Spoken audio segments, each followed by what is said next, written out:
Okay, sesivala Mthiya ngifuna sitshela abalaleli la emakhaya ukuthi sibonile ukuthi uexclude kwikhalenda kwi line up yokhozi.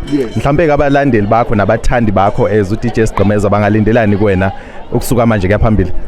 Akukho ngapheli ukhozi sengibe khona for 22 years ngasebenza khona ASC isikhathi but ke sesifikile ke isikhathi because SABC nokhozi bona banalungelo lokuvuselela inkontrake noma bengayivuseli. Kodwa ke kuningi engikwenzayo ngisaqhubeka namabhizinisi, ngisaqhubeka neradio ngilanje kade ngikhuluma nabafundi ba motivator izinto esaqhubeka sizenza.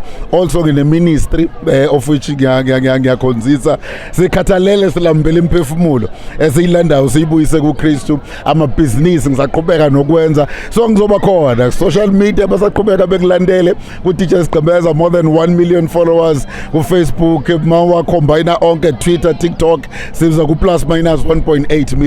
That's a nation on its own. Khona amanye ama radio station angenayo ngisho leyo following eza ku almost 2 million. So I'm a radio station on my own.